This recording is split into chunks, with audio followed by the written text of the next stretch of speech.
Silakan duduk Bapak Ibu Saudara. Selamat Paskah. Hari ini kita tetap menjadi tema yang sama, Tuhan memelihara kita. Tuhan memelihara kehidupan kita. Hari ini saya berbicara tentang bagaimana pemeliharaan Tuhan. Karena kita ayatnya adalah di dalam Ulangan 31 ayat 8. Saya tidak akan membacakan, nanti di akhir saya akan bacakan ayat di dalam Ulangan 31 ayat 8 ini. Tetapi saya mau berbicara pada Bapak Ibu Saudara, from Kerit to Sarfat, atau dikatakan dari sungai Kerit kepada kota Sarfat di Sidon. Apa yang terjadi di antara Kerit dan Sarfat? Ya, berapa banyak jaraknya antara Kerit dan Sarfat? Kenapa saya membicarakan ini? Karena kami rindu kita semua akan menikmati pemeliharaan Tuhan dari Kerit sampai ke Sarfat. Mungkin belum banyak yang membicarakannya, tetapi saya rindu kita bisa dibangun iman kita bahwa hari-hari ke depan kita akan dapat memiliki kemenangan-kemenangan dalam hidup ini. Kalau dikatakan ayat dalam emasnya, jangan bimbang dan jangan takut. Ayat ini diulang, tetapi tentu ada maksud Tuhan yang Tuhan sampaikan kepada kita. Kalau dikatakan dari Kerit ke Sarfat, berapa lama jaraknya, berapa banyak jaraknya? Coba next. Kita tidak tahu, tidak ada data geografisnya. Yang ada peta ini. Kalau dilihat dari jarak ini, antara di dalam sungai Kerit ke Sarfat itu sekitar 100 sampai 120 km dengan berjalan kaki. Elia harus pergi dari sungai Kerit ke Sarfat. Ada apa di dalamnya? Bagaimana pemeliharaan Tuhan di sungai Kerit dan bagaimana pemeliharaan Tuhan di Sarfat? Kita akan bersama-sama belajar kebenaran firman Tuhan pada hari ini. Bapak Ibu Saudara, kalau kita melihat mengenai pemeliharaan Tuhan di Kerit, kita didapati ayatnya di dalam 1 Raja-Raja 17. Saya berpacu dengan hujan. Suara saya bisa didengar ya? Ya, haleluya. Di dalam 1 Raja-Raja 17 kita mendapati bagaimana Allah memelihara Elia.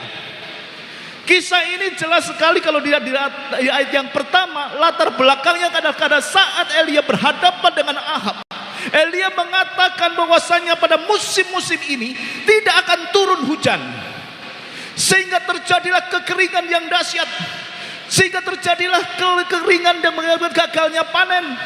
Sehingga mengakibatkan kekeringan itu menjadi langka bahan makanan. Elia yang mengucapkan kata ini ada di dalamnya. Elia yang mengucapkan kata ini kepada Ahab dan terjadi kekeringan, terjadi kelaparan, terjadi bencana. Elia juga mengalaminya. Nggak ada yang sakti kalau terjadi panas terik atau hujan lebat, kecuali kita berlindung di tempat ini. Keluar kita akan kehujanan pasti. Sama kalau sesuatu terjadi di negeri, sesuatu terjadi di kota, tidak ada yang sakti bisa lolos kecuali ada tempat perlindungan. Dan ternyata Elia juga mengalami situasi dan kondisi yang sama. Dia mengalami kekeringan, oleh karena itu dia juga kena dampaknya. Tetapi Allah memelihara dia. Dikatakan di ayat yang ketiga, next. Ya, sungai Kerit itu, katakan ayat 3 sampai 5 dikatakan begini. Pergilah berjalan ke timur dan bersembunyilah di tepi sungai Kerit, sebelah timur sungai Yordan, dalam hidung sungai itu, dan burung-burung gagak telah perintahkan memberi makan engkau di sana. Lalu ia pergi dan melakukan seperti firman Tuhan. Ia pergi dan diam di tepi sungai Kerit di sebelah timur sungai Yordan. Kunci dari pernyataan ini adalah taat. Kalau dikatakan berjalanlah ke timur, bahasa Ibrani adalah misrat, menghadap ke timur. Jadi kalau saya ini adalah timur, berarti sebelah sana adalah utara, gitu kan? Sana selatan. Jadi menghadap ke timur. Bukan itu yang dimaksudkan, tetapi ketaatan yang dilakukan oleh Elia. Dengan ketaatan itu maka mujizat terjadi. Dengan ketaatan itu ada pemeliharaan Allah. Dengan ketaatan itu ada penyediaan Allah di sungai Kerit. Itu yang dikatakan berjalanlah ke sebelah timur. Kalau dikatakan Kerit itu artinya pemotongan. Kerit artinya pemisahan. Kerit artinya pengasingan, tempat pengasahan. Bagaimana kalau terjadi seperti ini? Tentunya kalau kita mau bepergian ke suatu tempat, kita melakukan persiapan-persiapan. Contohnya kalau kita mau pergi keluar kota, mau liburan, kita mempersiapkan diri, bekal yang dibawa, pakaian yang dibawa, segala sesuatu persiapan dilakukan. Sungai Kerit itu sama seperti itu, adalah sebagai masa pengasingan, masa persiapan. Lantas bagaimana halnya kalau mendadak, Pak? Tiba-tiba, seperti COVID datang tiba-tiba. Apakah itu juga harus dipersiapkan seperti itu? Bapak Ibu Saudara, Kamis yang lalu Bu Nana sampaikan tentang perjalanan iman. Di dalam sejarah kekristenan selalu ada dua hal yang saya dapati sebagai pengalaman iman saya. Yang pertama, Tuhan akan meluputkan. Itu dalam perjalanan iman saya menghadapi segala sesuatu yang mendadak. Kalau kita bisa mempersiapkan diri itu baik, tetapi kalau tidak bisa dipersiapkan, ada dua perjalanan iman yang selama ini saya lakukan, yang saya terima. Yaitu pertama adalah Tuhan meluputkan, melalukan. Sehingga 3 tahun saya waktu masa COVID, saya bergelut di dalam COVID, saya tidak terkena COVID. Tuhan melalukan. Tetapi ada kalanya kita harus masuk di dalamnya. Kita berkecimpung di dalamnya, kita terkena dampaknya. Disitulah mujizat pengalaman iman yang kedua, yaitu Tuhan memberikan kekuatan untuk kita bisa menang, untuk kita bisa melaluinya. Dan itulah yang dimaksudkan kemenangan demi kemenangan. Nah, di dalam hal ini si Elia bersabda akan terjadi kekeringan, dan dia juga terkena dampak dari kekeringan itu sendiri. Di dalam situasi yang terjadi seperti ini, kita tidak bisa memilih situasi apa yang kita maui. Kita tidak bisa memilih situasi kondisi apa yang kita kehendaki, yang mengenakan kita. Enggak bisa. Semuanya bisa terjadi dan kita ada di dalamnya. Maka pengalaman iman itu memberikan kekuatan kepada kita supaya Tuhan dipermuliakan. Karena pada saat kita taat seperti Elia, ada penyertaan Tuhan. Kalau kita taat seperti Elia, ada pemeliharaan Tuhan. Dan kita bisa melihat di sini ada pemeliharaan yang terjadi, ada mujizat yang terjadi. Sungai Kerit itu adalah sebuah kenyataan yang harus kita lalui. Sungai Kerit itu adalah kenyataan yang harus kita hadapi. Dan saya katakan kita tidak bisa memilih situasi apa yang harus kita hadapi untuk melakukannya. Tetapi yang penting adalah taat seperti Elia. Taat seperti Elia, karena ada penyediaan yang Tuhan berikan. Ada dua hal penyediaan next yang Tuhan berikan kepada kita, yaitu penyediaan next ya. Klik ada satu lagi ya, yang natural dan supernatural. Saya ulang ini pernah saya sampaikan di ibadah pagi. 1 Raja 17 ayat 6 dikatakan, pada waktu pagi dan petang burung-burung gagak membawa roti daging dan ia minum dari sungai itu. Bapak Ibu Saudara, kenapa saya masukkan dengan natural provision? Kenapa saya katakan sebagai penyediaan yang natural? Di Sungai Kerit itu terjadi kekeringan. Mungkin ada airnya tapi sedikit. Pada waktu tahun 80-an kekeringan terjadi di desa kami di Jawa Tengah. Semua sumur-sumur kering, sungai-sungai kering. Yang dilakukan penduduk adalah mencari sumber yang dalam untuk mendapatkan air bersih untuk minum, masak. Tetapi untuk mandi, cuci, membuat sumur di sungai-sungai. Dan itu pun juga nggak banyak. Yang dilakukan oleh Elia adalah turun ke dasar sungai dan mencari sisa-sisa air. Ada upaya, Elia tidak diam. Itu yang namanya natural provision, penyediaan yang natural. Dan itu kita bisa lakukan Bapak Ibu Saudara. Penyediaan yang natural di saat kita bisa bekerja di bidang apapun. Mungkin Bapak Ibu menjadi pengusaha, mungkin Bapak Ibu menjadi pekerja, mungkin menjadi guru. Itu adalah pekerjaan yang dilakukan, natural provision disediakan bagi Allah secara natural karena kita bekerja. Karena kita melakukan sesuatu, kita mendapatkan berkatnya. Tetapi ingat, walaupun natural, kalau tidak ada penyertaan Tuhan, juga sia-sia. Apa yang kita terima bisa hilang. Makanya perlu senantiasa melibatkan Tuhan di dalam setiap segi kehidupan kita. Ya, di dalam pekerjaan kita, di dalam usaha kita, kita perlu melibatkan Tuhan. Yang kedua adalah supranatural atau supernatural provision. Opotumon, burung gagak memberikan roti pada pagi dan petang. nggak ada ceritanya. Dari mana burung gagak itu menyediakan roti, juga nggak ada yang tahu. Tetapi ini adalah supranatural yang diutus Allah, disediakan bagi Elia. Kenapa kok buka burung merpati yang baik hati, yang tidak pernah ingkar janji? Kenapa harus burung gagak? Padahal kita tahu burung gagak itu lambang kesialan. Banyak mitologi cerita yang mengkaitkan burung gagak ini sebagai burung pembawa sial. Di barat cerita-cerita nenek sihir ada burung gagaknya. Di Indonesia juga pembawa sial, kalau ada burung gagak ada kematian. Di samping suaranya yang gak enak didengar, bulunya yang hitam dan menakutkan. Tetapi ini adalah pertolongan Tuhan yang tidak lazim. Apa yang tidak dipandang oleh manusia, apa yang dilihat oleh manusia itu tidak berarti. Apa yang dipandang manusia itu adalah sesuatu kesialan. Tetapi di tangan Allah dijadikan sebagai sumber berkat yang namanya supernatural provision. Kalau Anda tidak mau meyakini supernatural provision, rugi. Karena penyediaan dari Allah itu tidak bisa kita pikirkan. Itu kehendak Allah. Saya rindu kita bisa menikmati baik natural provision maupun supernatural provision. Kita mendapatkan sesuatu berkat dari Allah. Ya. Berkat tidak tergantung siapa yang membawanya. Sumber berkat hanyalah kepada Tuhan sendiri. Mungkin tampak buruk bagi pandangan manusia, tetapi dengan perkenanan Tuhan kita bisa menikmati segala berkat yang Tuhan sediakan dalam kehidupan kita, bukan sebagai kutukan. Dengan perkenanan Tuhan, karena sumber berkat adalah Dia. Kalau dikatakan sumber berkat dari Dia, bukan kita memiliki segalanya baru kita diberkati. Saya tidak berbicara tentang kepemilikan material, punya segalanya tetapi tidak bisa menikmati, itu adalah kesia-siaan. Pengkhotbah 6 ayat 2, dibuka ayatnya next.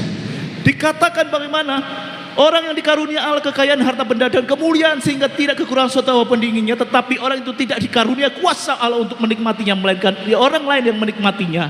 Itu adalah kesia-siaan dan penderitaan yang pahit. Jadi walaupun kita tidak memiliki apa-apa, kita bisa menikmati semuanya. Ada kerajaan surga di bumi yang kita bisa menikmatinya dalam hidup kita. Orang mungkin tidak memandang kita sebagai orang yang kaya, tetapi kita bisa menikmati kekayaan bangsa-bangsa. Itulah yang namanya penyediaan Allah, baik natural provision maupun supernatural provision. Nah, sekarang kenapa harus ke Sarfat? Ya, kita mulai satu babak baru di sini. Setelah di Kerit, artinya pemotongan sebagai masa persiapan, kita beranjak ke Sarfat. Next, satu ayat lagi di sini dikatakan begini. 1 Raja-Raja 17 ayat yang ke-7. Saya bacakan. Tetapi sesudah beberapa waktu sungai itu menjadi kering sebab hujan tiada turun di negeri itu. Beberapa waktu. Beberapa waktu itu artinya tidak lama. Beberapa waktu itu artinya sebentar. Beberapa waktu itu artinya hanya sedikit waktu.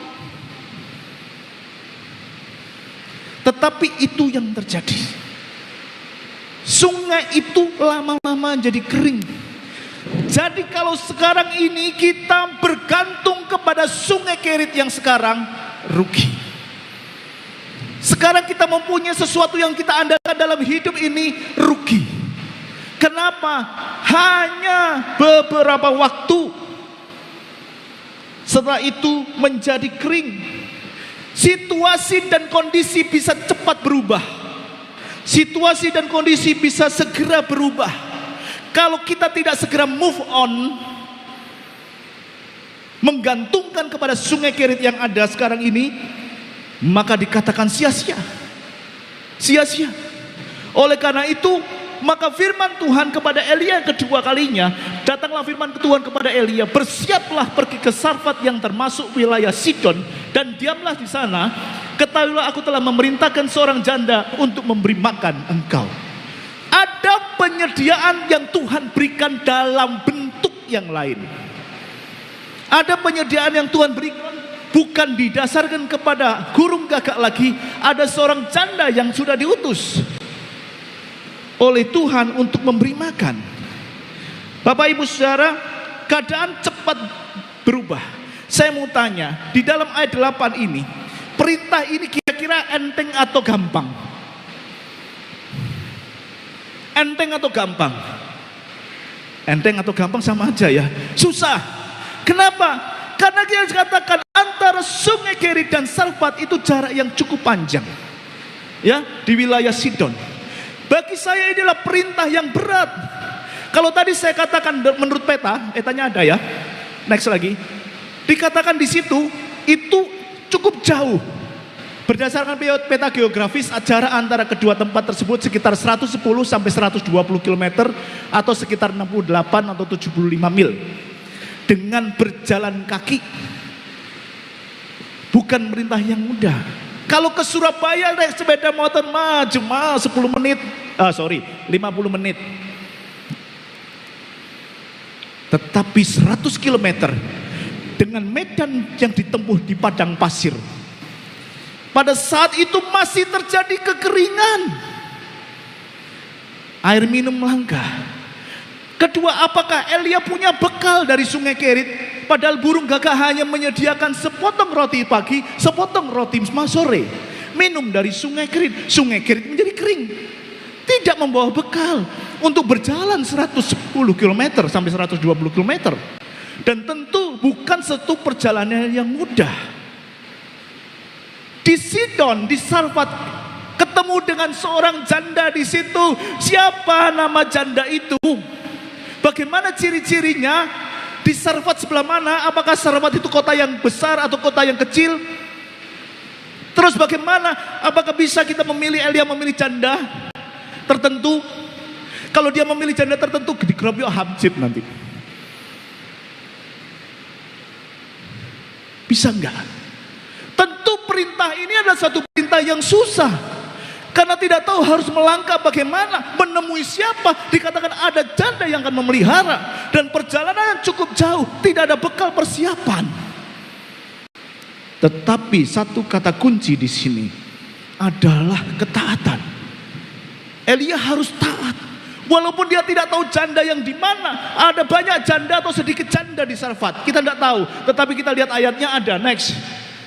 Di sinilah Lukas 4 ayat 25 sampai 26. Jelas sekali Bapak Ibu Saudara.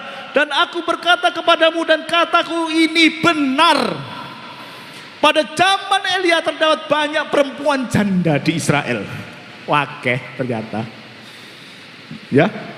Ketika langit tertutup selama 3 tahun dan 6 bulan. Dan ketika bahaya kelaparan yang hebat melimpah seluruh negeri. Tetapi Elia diutus bukan kepada salah seorang dari mereka. Melainkan kepada seorang perempuan janda di Sarfat di tanah Sidon. 100 km dia harus pergi. Ada banyak janda. Yang mana? Apakah pada saat dia pergi ke Sidon, kamu janda atau bukan? Aduh. Langsung kemudian diketok kepalanya. Dia ketok rumah lain. Ini janda apa enggak? Dipikir apa cari janda di kota Sidon? Jadi itu adalah perintah yang berat. Setuju ya? Untuk dilaksanakan. Tetapi Elia melaksanakan hal itu. Elia pergi ke tanah Sidon, ke Sarfat. Dengan segala apa yang ada. Dia coba cari janda. Bagaimana caranya? Dan inilah yang luar biasa. Supranatural. Berkenanan Tuhan. Next. Dikatakan di sini Raja 17 ayat 10. Sesudah itu ia bersiap lalu pergi ke Sarfat. Setelah sampai ke pintu gerbang kota itu, tampaklah di sana seorang janda sedang mengumpulkan kayu api. Ia bersuruh kepada perempuan itu, katanya, cobalah ambil bagiku sedikit air dalam kendi supaya aku minum. Dia ketemu dengan janda. Apakah dia tahu janda? Belum tentu. Tetapi di pintu gerbang kota Sidon, di pintu gerbang kota, belum masuk ke dalam kota, dia temui ada seorang perempuan yang mengumpulkan kayu api. Dia bertanya kepada perempuan itu, cobalah ambil bagiku sedikit air untuk minum. Satu hal lagi, ini masa kekeringan. Sebotol air tentu sangat berharga dan mahal harganya. Tetapi Elia mengatakan, aku minta minum. Dikasih, itu tes pertama. Tes kedua di ayat ke-11 dan ayat ke-12 kita lihat. Pertanyaannya adalah, Bagaimana Elia mengetahui kalau itu janda? Bapak Ibu Saudara, saya hanya menginterpretasi cerita ini. Kira-kira kalau seorang janda dengan anak, dia di luar kota gerbang, kenapa kok tidak masuk di dalam kota? Mungkin dia tidak punya penghasilan apa-apa. Kalau di kota dia hanya mengemis saja di sana. Apalagi di dalam keadaan kekeringan, kelaparan. Dan Sidon itu adalah satu kota yang jauh. Janda ini masuk ke luar kota supaya dia bisa mencari makan dari luar kota yang dihasilkan oleh sumber alam. Terbukti dia memiliki tepung sedikit dan minyak sedikit dan mengumpulkan kayu api tentunya untuk memasak. Nggak perlu kompor gas. Dia cari dari sumber alam yang tersedia di sana. Sehingga kalau dikatakan dia sudah terpinggirkan, maka Elia ngetes. Kemudian setelah tes dia minum dikasih, dia minta makanan. Dijawab di ayat 12. Perempuan itu menjawab, demi Tuhan Allahmu yang hidup sesungguhnya tidak ada roti padaku sedikit pun, kecuali segenggam tepung dalam tempayan dan sedikit minyak dalam buli-buli. Dan sekarang aku sedang mengumpulkan 2-3 potong kayu api, kemudian aku akan pulang mengolahnya bagiku, bagi anakku, dan setelah kami memakannya, maka kami akan mati. Bapak Ibu Saudara, pertanyaan lagi. Bagaimana dia tahu kalau Elia itu adalah abdi Allah? Dia mengatakan demi Tuhan Allahmu yang hidup. Bagaimana janda ini tahu bahwa itu adalah abdi Allah? Tidak tercatat di sini. Saya juga cari referensi, juga tidak bisa menemukan. Tetapi kita bisa mengasumsi bahwa nabi-nabi Israel pada waktu itu berpakaian yang sedikit berbeda dan istimewa. Nabi-nabi Israel, lihat, Elia berasal dari Israel, pakaiannya berbeda. Seperti Yohanes Pembaptis, pakaiannya beda. Orang dikenali dari pakaiannya. Kita mengenal dia seorang montir karena pakaiannya. Kita mengenal dia seorang dokter karena pakaiannya. Kita mengenal dia seorang polisi karena pakaiannya. Jadi dari pakaiannya, perempuan ini bisa mengetahui bahwa itu adalah abdi Allah. Clear di sini? Sehingga dia mengatakan tidak ada lagi padaku, hanya segenggam tepung dan sedikit minyak. Apa yang harus diputuskan dalam hidup ini? Kita berbicara tentang ketaatan. Ada 2 pilihan yang bisa diambil oleh perempuan ini. Tidak memberikan kepada Elia, karena pada dasarnya pada saat dia akan makan dengan segenggam tepung itu diolah dengan sedikit minyak, dia akan mati. Atau pilihan kedua diberikan kepada Elia. Dalam pikiran manusia tentu akan mati juga. Benar? Karena hanya segenggam tepung. Tetapi dia melakukan pilihan kedua dengan sedikit harapan, karena yang dihadapi adalah abdi Allah. Dia mengambil pilihan kedua karena yang dihadapi adalah utusan Allah. Siapa tahu memang benar-benar ada yang dia mau bisa pakai untuk hidup. Setidak-tidaknya menunda kematiannya. Itu yang dilakukan oleh janda di Sarfat ini. Orang sudah marginal, sudah terpinggirkan dari kota, dia sudah di desa, dia mencukupkan dengan sumber alam, sekarang minta air, dikasih air, padahal air itu berharga. Kemudian diminta oleh lagi adalah roti. Dan dia hidup di Sidon. Kalau kita berbicara tentang Sidon, Sidon dihuni kebanyakan oleh orang-orang fasik. Dan Elia sebenarnya lari dari Israel ke Sidon itu adalah karena Ahab. Sedangkan Isabel itu adalah putri Raja Sidon. Aneh. Larinya ke kerajaan Sidon, kerajaan fasik. Tetapi itulah yang dilakukan, yang diutus oleh Tuhan. Dan Elia bisa taat. Harus masuk ke daerah musuh, katakanlah begitu, di Sidon. Ya, karena Isabel adalah putri Raja Sidon. Itu yang terjadi, Bapak Ibu Saudara. Pada saat janda ini taat, maka disinilah ada satu pemeliharaan Allah yang lain. Pemeliharaan Allah di situasi Sidon. Janda ini berani mengambil resiko. dengan memberi makan Elia karena ada harapan di sana. Apa yang dijanjikan oleh Elia? Next. Dikatakan begini, ayat 13-14. Elia berkata kepadanya, janganlah takut, pulanglah, buatlah seperti yang kukatakan. Tetapi buat lebih dahulu bagiku sepotong roti bundar kecil daripadanya, dan bawalah kepadaku, kemudian barulah kau buat bagimu dan bagi anakmu. Sebab beginilah firman Tuhan Allah Israel, tepung dalam tempayan itu tidak akan habis, dan minyak dalam buli-buli itu pun tidak akan berkurang sampai pada waktu Tuhan memberi hujan ke atas bumi. Ada yang percaya enggak? Kalau kita diperhadapkan kepada situasi kondisi seperti ini, pilihannya adalah mati hari ini atau mati besok. Tetapi ada nabi mengatakan, berikan kepadaku. Tepung dalam tempayan itu tidak akan habis. Minyak dalam buli-buli itu tidak akan habis. Sampai pada saat Tuhan memberikan hujan kepada bumi. Ada dua pilihan. Tadi yang sudah saya katakan, memberi makan dengan kemungkinan-kemungkinan yang terjadi.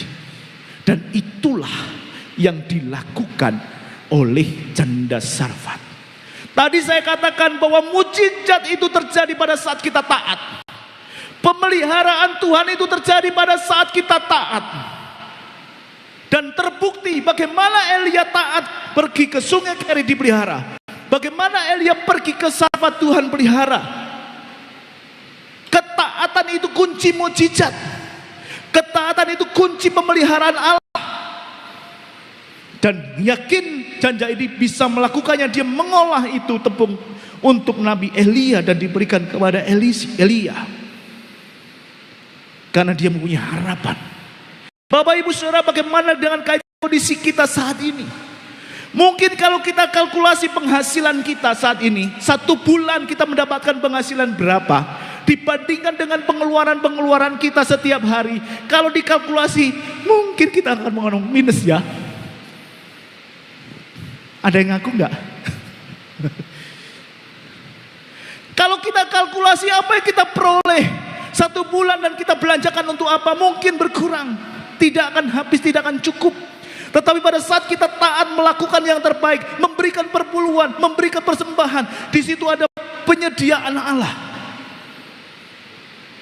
Allah menyediakan segala sesuatu karena itu janjinya. Pemeliharaan itu tidak ujuk-ujuk. Setelah kita memberi langsung diberikan tepung 1 ton dijatuhkan, enggak. Setelah dia memberi kepada Elia kemudian dikirim 1 drum minyak, enggak. Bukan begitu.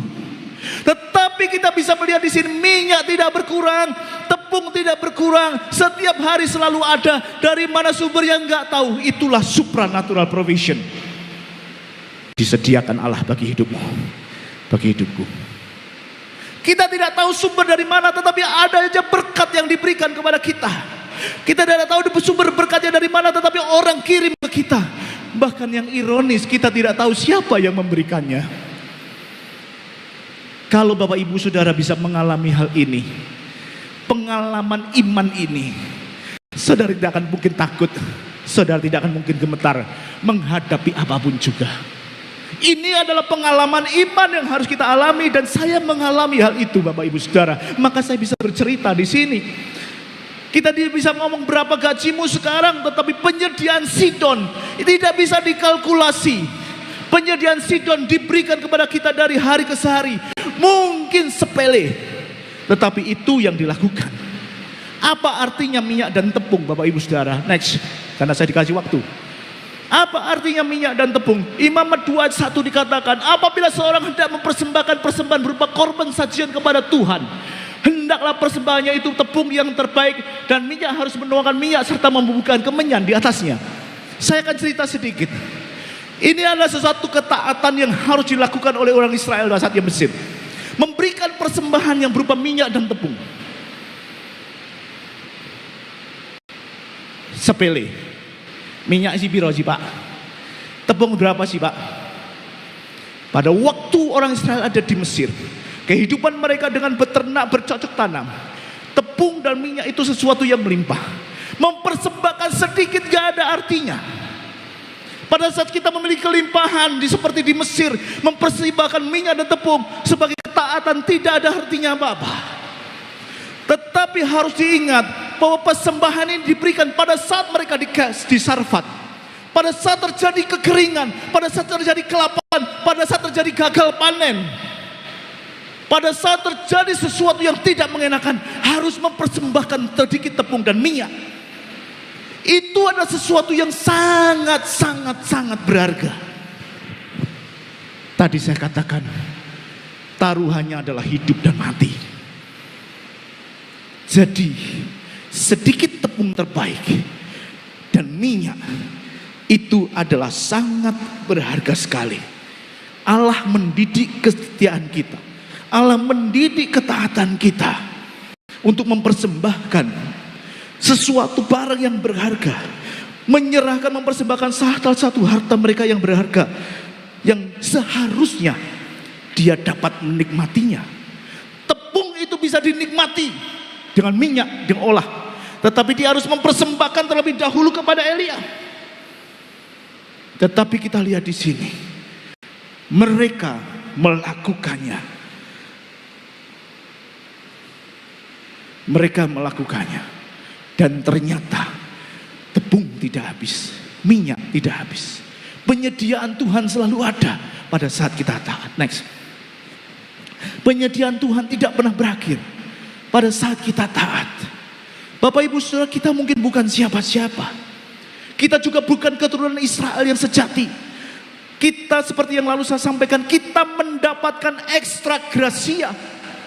Eksgrasia yang mestinya kita dihukum dan tidak diperhitungkan. Apalagi kita keturunan orang fasik. Tetapi karena perkenan Allah, Dia memberikan kepada kita sesuatu yang berharga. Kita mendapatkan kasih sayang ekstra gracia dari Allah. Dan Allah mau bekerja di dalam kehidupan kita. Allah sendiri yang akan memenuhi segala keperluan kita menurut kekayaan kemuliaannya di dalam Yesus Kristus. Karena Dia turut bekerja di dalam kehidupan kita, di dalam kehidupan Bapak Ibu Saudara, untuk kemuliaan nama Tuhan. Pada saat kita mau taat, pada saat kita mau taat, di situ ada mujizat, di situ ada pemeliharaan Tuhan, di situ ada campur tangan Tuhan dalam segi kehidupan kita. Haleluya Bapak Ibu Saudara. Inilah yang terjadi ya Bapak Ibu Saudara. Karena kita sendiri punya Tuhan, dan Tuhan punya banyak cara ya. Punya cara yang berbeda dari waktu ke waktu, dan bukan cara kita. Kita tidak bisa mendikte Tuhan untuk mengikuti apa yang kita maui. Makanya kita harus mengikuti apa yang Tuhan kehendaki dalam kehidupan kita, dan mujizat itu akan terjadi. Worship leader tim musik silakan maju. Kita akan menikmati penyediaan Allah. Tunggu. Oleh karena itu pada saat kita sudah mengerti adanya ketaatan itu, kita akan mendapatkan pemeliharaan Allah dari Sarfat, dari sungai Kerit sampai kepada Sarfat, asal kita mau taat. Sehingga ayat mas yang terakhir dalam Ulangan 18:31 itu, next, saya akan bacakan Bapak Ibu Saudara. Ini ayat mas kita ya. Sebab Tuhan Dia sendiri akan berjalan di depanmu, Dia sendiri akan menyertai engkau, Dia tidak akan membiarkan engkau dan tidak akan meninggalkan engkau. Janganlah takut dan janganlah patah hati. Janganlah takut, janganlah patah hati. Itu yang Tuhan kehendaki dalam kehidupan kita. Syaratnya taat, supaya kita bisa menikmati pemeliharaan Allah, mujizat Allah terjadi dalam kehidupan kita dari hari ke hari. Sehingga kata firman Tuhan, kita tidak takut, kita tidak patah hati, karena pemeliharaan Tuhan sempurna dalam kehidupan kita.